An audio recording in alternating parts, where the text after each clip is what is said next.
Well-known journalist and author Vanessa Farnsworth was in St. Catharines to speak about her new book, Rain on a Distant Roof, a personal journey through Lyme disease. Well, it's called Rain on a Distant Roof, and it is about Lyme disease in Canada. And so it has two parts to it. One part is a memoir, which talks about my relationship to Lyme disease and what I went through when I had the disease.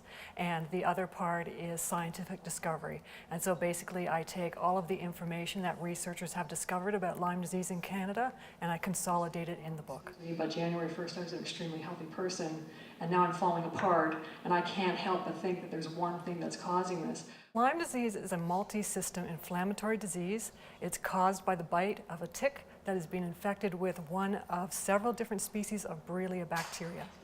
In January of 2006, Vanessa became sick with a mysterious illness that doctors could not identify. They really weren't certain what the disease was. They thought maybe it was MS or lupus or malaria or blood poisoning or West Nile virus. The one thing they did not mention was Lyme disease. And it wasn't until one doctor, because they were going in the direction of MS, he knew that Lyme disease could sometimes look like MS. And so he did the blood test for Lyme disease, and surprise, surprise, it actually came back positive. The disease can be incredibly frustrating due to the lack of treatment options in Canada.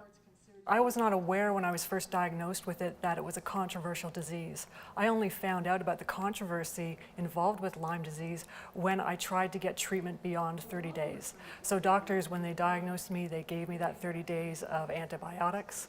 It seemed to be working, but then I ran out of the antibiotics. I still had symptoms. I could not get further treatment. And that's when I really realized that I was dealing with a very complicated, controversial disease that doctors really did not want to treat in this country.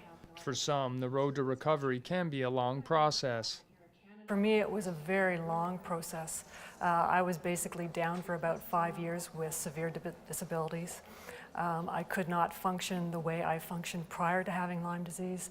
It took constant treatment over that 5 years. And of course, because we don't treat beyond 30 days in Canada, that meant I had to leave the healthcare system, which you'll find that the vast majority of Canadians who have advanced Lyme disease in Canada are not actually being treated within the healthcare system.